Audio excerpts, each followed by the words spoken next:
Estamos falando de missões. O mês de missões, ele é uma época da gente falar um pouquinho sobre servir ao Senhor. Eu gostei muito desse vídeo de hoje, porque ele mostrou uma coisa que eu achei muito bacana, né? Uma mulher que se dedicou a proclamar o nome do Senhor. E olha só, ela nem era missionária ainda e já tinha, né, uma igreja formada a partir de um pequeno grupo na sua casa. Gente que ama falar de Jesus às pessoas.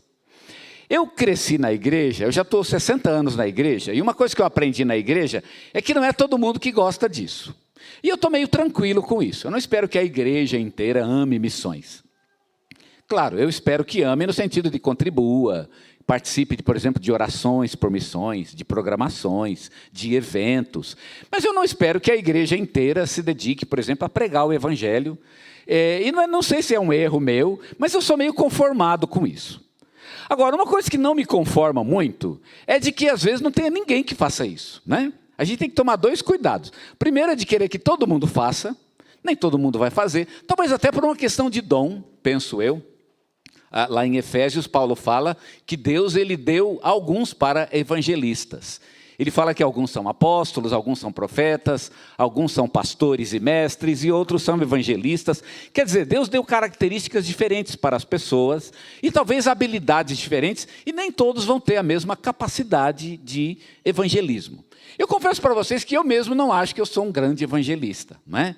Eu não me considero assim, pelo menos. Eu tenho outras habilidades que eu uso na igreja, mas não creio que fazer evangelismo seja uma delas, embora eu confesse também que eu gosto muito de fazer isso. Eu gosto de ter uma pessoa na minha frente com quem eu fale de Jesus e a quem eu possa compartilhar da minha fé. Eu acho isso uma coisa muito bacana. A gente está, né, conversando com o pessoal de evangelismo aí para a gente, né, iniciar um projeto desse tipo. E eu já tenho até uma família que a gente vai começar a fazer um núcleo de estudo bíblico. Eu adoro fazer isso, mas acho que não é uma coisa que eu tenho assim, uma habilidade. Tem gente que faz isso muito melhor do que eu. E eu acho que isso é meio natural. Tá certo? Então existem dois problemas, assim, dois perigos. O primeiro é de que na igreja a gente insista que todo mundo tenha que fazer e fica, às vezes, né, martelando para todo mundo fazer e só fica contente quando todo mundo faz e na verdade não é todo mundo que faz. E o segundo problema é quando ninguém faz. Quando não tem isso, não existe na igreja. Gente que tenha amor por missões, que queira fazer essa obra, que fique incomodada, porque ele precisa falar de Jesus a alguém, e eu não sei se não tem ninguém, não é? Como na nossa igreja, por exemplo. Será que não tem ninguém? É claro que tem. Algumas pessoas, eu penso, o Espírito Santo deu essa capacidade, deu essa habilidade, e talvez a igreja não tenha a programação. E eles ficam lá esperando. Quando será que a igreja vai inventar uma programação para a gente poder falar de Jesus para alguém? Não é? Então, são dois perigos que a gente precisa evitar. Mas o que é importante nisso é que a gente precisa servir, estar pronto para servir a Jesus. Seja evangelizando, seja orando por alguém, seja dando uma cesta básica, como a gente faz, seja, não importa, a gente precisa servir. Missões é uma época de falar em serviço. Nós somos filhos de Deus. E uma das coisas que a Bíblia fala é que a gente precisa tomar cuidado para não fazer do serviço o nosso parâmetro de relacionamento com Deus. O parâmetro de relacionamento com Deus é a filiação. Nós somos filhos de Deus e não exatamente servos de Deus, embora também sejamos servos. Mas o Espírito de Deus que nos foi dado é um espírito de filiação. Quando Paulo escreve aos Romanos, ele fala que Deus não nos deu um espírito de servidão ou de escravidão, mas ele nos deu um espírito de filiação pelo qual clamamos, Abba, Pai. Quer dizer, eu não estou diante de Deus como um empregado dele, eu estou como um filho dele. Então quando eu sirvo a Jesus, eu sirvo como um filho serve. É mais ou menos como aquele patrão que tem um empregado que é seu filho, né? Então ele tem os seus empregados, os empregados vão lá, bate o cartão, de repente o filho até também bate, não é? Às vezes o filho não vai bater o cartão no horário certo, porque é um filho, né? Sabe como é? Ficou em casa assistindo o filme e chegou tarde no serviço. O funcionário não, o funcionário tem que chegar na hora, não é? E aí ele vai trabalhar, o funcionário trabalha o dia inteiro. O funcionário deu um prejuízo, quebrou um prato, quebrou a máquina, ele vai ter um problema, né? O filho não, ele quebra o que ele quiser, mas ele é filho, tá certo? Mas principalmente, quando chega no final do dia, o funcionário vai para a casa dele, o filho volta para a casa do pai. O patrão, por acaso, é o seu pai. E é mais ou menos nesse sentido que a gente é um funcionário de Deus. A gente é um funcionário filho. A gente precisa trabalhar, porque nós estamos naquela obra para isso mesmo, mas ao mesmo tempo a gente é um filho. Então quando termina o trabalho, a gente volta para casa e tem o relacionamento de filiação com Deus. Nós somos filhos dele e recebemos, portanto, o amor de Deus. Uma coisa que eu queria falar hoje com vocês é que no Novo Testamento existem palavras diferentes para falar do serviço, do servir. Vocês sabem que o Novo Testamento foi escrito na língua grega, e a língua grega tem várias palavras para descrever o serviço, como em português. A gente às vezes tem várias palavras para descrever uma mesma palavra, né? um mesmo termo. O grego também é assim, ele usa palavras diferentes para falar sobre a mesma coisa. E existem 4 palavras no Novo Testamento que são traduzidas nas nossas Bíblias por servir, como ministério, ou ministrar, ou serviço, que é a mesma coisa do Novo Testamento. 4 palavras diferentes. Eu quero falar sobre essas 4 palavras hoje. 4 palavras diferentes que são traduzidas como servir, tá certo? Para descrever um servo. 4. A primeira delas é a palavra diáconos. Olha a palavra grega, diáconos. Você conhece bem a palavra diáconos? Porque você conhece a palavra diácono. A palavra diácono, ela descreve uma espécie de um oficial da igreja, não é? Digamos assim. Mas ela, antes de ser um oficial da igreja, é uma palavra grega que significa servo. O diácono, ele é um servo, e é traduzido no Novo Testamento como servo, inclusive, ou às vezes como ministro. O que é o diácono? O diácono, ele era um tipo de servo que trabalhava dentro da casa. A palavra diácono significa aquele que fica do lado da mesa, porque o diácono, ele é aquele que servia na mesa do patrão. Ele ficava na casa, né, ele habitava dentro da casa. Geralmente o diácono tinha um quarto até confortável, aonde ele então morava e administrava a casa do patrão. Ele administrava a despensa, administrava as contas do patrão.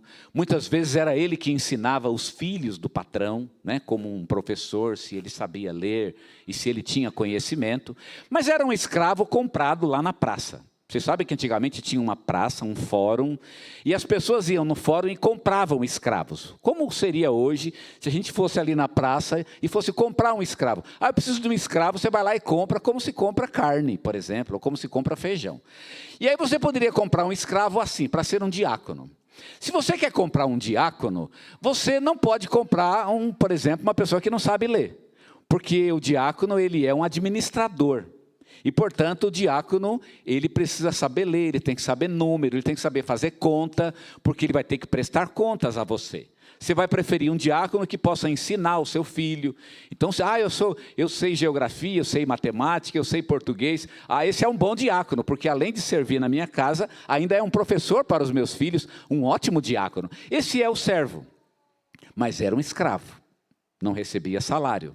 Ele era um escravo, mas um escravo, digamos assim, que era um bom jeito de ser escravo, porque morava na casa do patrão. Comia, geralmente, a comida do patrão, não na hora que o patrão come, é claro, mas a função dele era trabalhar a casa. Ele era um administrador.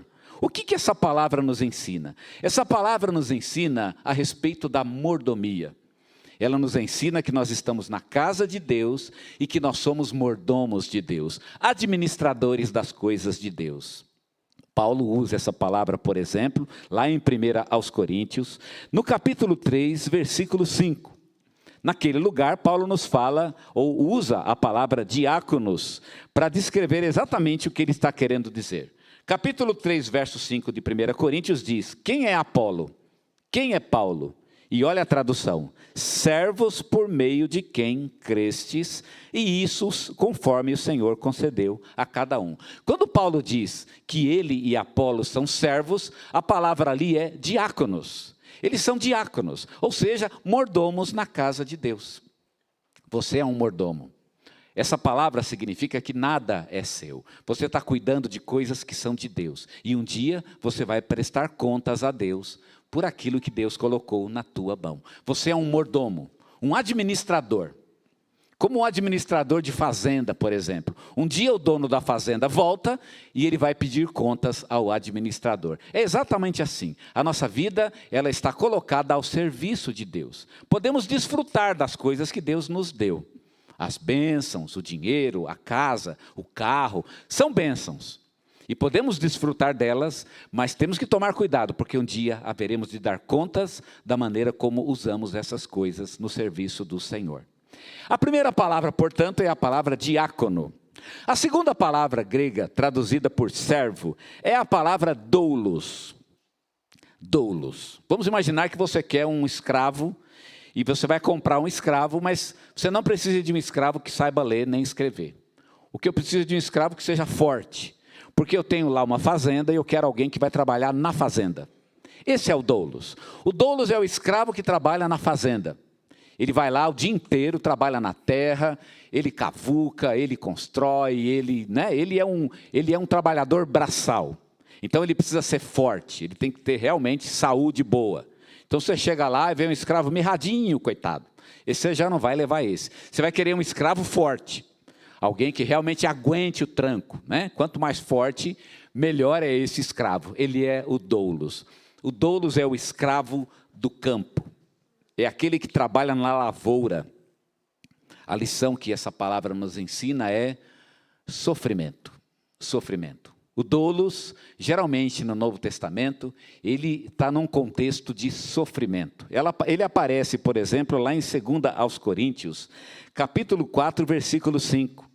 E nesse texto, Paulo usa aqui no original a palavra doulos. 4:5 diz, nos quais, 2 aos Coríntios, deixa eu ver aqui, capítulo 4, versículo 5. Nos quais, porque não nos pregamos a nós mesmos, Paulo diz, mas a Cristo Jesus como Senhor, e a nós mesmos como vossos servos, por amor de Jesus. Observe que Paulo usa a palavra servo, como tinha usado no versículo anterior, mas aqui não é a palavra diáconos que aparece, é a palavra doulos. E quando Paulo fala doulos, ele fala, é um escravo que sofre. Nós somos sofredores. Nós trabalhamos na lavoura. Trabalhamos embaixo de sol, é um trabalho difícil. Quem já trabalhou em lavoura, eu nunca tive esse privilégio, né? Mas quem já trabalhou em lavoura sabe que não é um trabalho fácil e não é para qualquer um. São poucos os que suportam. Geralmente as pessoas que trabalham em lavoura são pessoas que são tarimbadas naquela obra. Você vai lá na fazenda, eu vou trabalhar lá para relaxar um pouco. É melhor não fazer o mesmo trabalho que eles fazem. É muito difícil. Muito sofrido. É isso que significa doulos. Doulos é o escravo que sofre. O que nós aprendemos com essa palavra é que Deus nos chama para um trabalho de sofrimento. Muitas vezes vamos ter que encarar o sofrimento. Vamos chorar, muitas vezes. Vamos penar, muitas vezes. Vamos sofrer. Mas nós não podemos desistir do trabalho que Deus colocou em nossas mãos. Somos servos de Deus. Esse é o escravo doulos. A terceira palavra que o Novo Testamento usa para falar da expressão servo ou do servo é o escravo que trabalhava no templo. Vamos imaginar que você é um sacerdote, como eu mesmo. Eu sou o pastor aqui de vocês e a gente precisa de um escravo, né? Alguém que vai trabalhar aqui no templo, cuidando das coisas do templo, né? Varrendo, na iluminação, para deixar tudo arrumadinho para o culto. Precisa ser um escravo especial, alguém que entenda da questão do templo, o que é a organização do culto. E aqui é um diácono especial. A palavra que o Novo Testamento usa é leiturgos. Leiturgos é o escravo que trabalha no templo e que é traduzido no Novo Testamento como servo. Leiturgos, de onde vem a palavra liturgia. A palavra liturgia, você sabe, é a ordem de culto. Liturgia, portanto, é o culto. E o leiturgos é aquele que trabalha no culto. O leiturgos é aquele que cuida da liturgia, ou da leiturgia. O leiturgos, então, é o escravo do templo. É aquele que está no templo e cuida da organização do templo, mais ou menos como Samuel fazia lá no Antigo Testamento. Quem se lembra da história de Samuel, ele era um menino que trabalhava no templo e cuidava da organização do templo. Esses escravos, portanto, eles nos ensinam uma lição muito importante sobre o nosso serviço a Deus. Ele é um serviço de adoração. A palavra descreve um ato do servir, que é a mesma coisa que adorar a Deus. Nós temos essa palavra, por exemplo, lá em Apocalipse, capítulo 7 e versículo 15. Em Apocalipse, capítulo 7, verso 15, João usa aqui a expressão leiturgos, né? Aqueles que servem. 7,15 diz assim: razão porque se acham diante do trono de Deus, e o servem de dia e de noite no seu santuário, e aquele que se assenta no trono estenderá sobre eles o seu tabernáculo. Observem que eles estão diante do trono de Deus e o servem de dia e de noite. E aqui a palavra servem, ela não traduz nem diáconos e nem doulos. Ela é a tradução do verbo leiturgel, que significa eles estão servindo como um diácono do templo, ou seja, como um servo do templo. Nós somos servos no templo de Deus. A igreja é o templo de Deus. E aqueles que trabalham no templo de Deus, que é a igreja, são uma espécie de leiturgos, são escravos do templo, são servos do templo que servem a Deus, e o seu trabalho é uma adoração prestada a Deus. É um trabalho espiritual. É um trabalho espiritual. Nós estamos, portanto, adorando a Deus quando nós o servimos. Paulo usa essa palavra, por exemplo, em Romanos capítulo 1, versículo 9, quando ele diz: o Deus a quem eu sirvo no meu espírito. E é bacana Paulo usar o verbo leiturgel ali, né? É o Deus a quem eu leiturgel no meu espírito. Por quê? Porque é o escravo do templo. O que Paulo está dizendo é: eu sirvo a Deus como um adorador. Não como um trabalhador de lavoura, nem como um mordomo, mas como um adorador. Eu sou um adorador. E quando o sirvo, eu o estou adorando. Essa é a palavra leiturgel, ou o leiturgos, o servo do templo. E por fim, a última palavra, traduzida como servo, e ela aparece apenas 2 vezes no Novo Testamento, mas ela também é traduzida como servo ou ministro, é a palavra hiperetes. Hiperetes. Essa é uma palavra engraçada e até complicada para a gente, porque ela não tem nada a ver com o servo, ou é um tipo de servo totalmente diferente. A palavra hiperetes, ela significa remador. Mais especificamente, o remador de cima, porque a palavra hiper, em grego, ela significa em cima, né? Por exemplo, a gente usa a palavra hipermercado. O que é o hipermercado? É o mercado que está acima, né? Está acima do nível. Os mercados são pequenos ou médios, mas ele é um hiper, ele está acima. A palavra hiper é acima. Hiperetes, portanto, significa o remador de cima. O que é remador de cima? É que os navios muito grandes na antiguidade, eles tinham 2 galerias de remadores. Tinha a galeria de baixo e a galeria de cima. E o que são esses, né? Quem remava? O remador geralmente era um escravo que era condenado à morte, ou que era um bandido, ou um assassino. Geralmente era esse tipo de gente que era colocada nas galerias dos navios. Eles eram colocados lá especificamente para remar até morrer. Era uma espécie, era um tipo de prisão, se a gente pode pensar assim. Então imaginemos que lá na praça tem uma pessoa que foi condenada à morte. Mas para que vai matar o cara, né? Ele ainda está vivo, tem braço, ele tem saúde, ele é forte. Então, já que vai matar, mata ele, aproveita e já dá um trabalho para ele. Porque antes de morrer, pelo menos ele vai fazer alguma coisa que preste. Ele vai remar para empurrar o navio. Irmãos, empurrar um navio na antiguidade não era brincadeira. Primeiro pelo tamanho do navio, imagina puxar aquilo no remo, mas principalmente porque os navios eles eram lugares horríveis, imundos. As pessoas que viviam naquelas galerias, viviam entre os ratos, em lugares totalmente insalubres. e morriam de desidratação, ou morriam de febre aftosa, porque eram mordidos por ratos, morriam muitas vezes de subnutrição, eram pessoas que eram colocadas ali especificamente para morrer. Bandidos eram levados para aquele lugar, e essa é a palavra que Paulo usa aqui. Paulo usa essa palavra, por exemplo, em 1 Coríntios, capítulo 4, versículo 1, aonde ele vai usar uma expressão muito interessante, falando a respeito do seu próprio tipo de serviço prestado ao reino de Deus. Capítulo 4, verso 1, Paulo diz: assim, pois, importa que os homens nos considerem como riperetes de Cristo e despeceiros dos mistérios de Deus. É engraçado Paulo usar essa expressão, que os homens nos considerem como riperetes de Cristo. Eu sempre imaginava que riperetes aqui, a palavra ministro, era uma coisa bonita. Na verdade, Paulo não está usando uma palavra bonita, ele usa uma palavra muito feia. Ele usa a palavra, é como se fôssemos remadores de Cristo. O que Paulo quer dizer com isso? Paulo está querendo dizer que quem se coloca no serviço de Deus, ele precisa estar preparado para a entrega total. O remador, ele se entregava totalmente àquela função. Quando ele se tornava um remador, ele o fazia para morrer. Ele sabia que ele entrava naquela galera para morrer. E aí, ele então servia, remava até a morte. Paulo está dizendo exatamente isso. Quando nos colocamos no serviço de Deus, nós o fazemos até a morte. De fato, nós morremos, como disse Paulo. Se você quiser amar a sua vida, você vai perdê-la, mas você precisa perder a vida.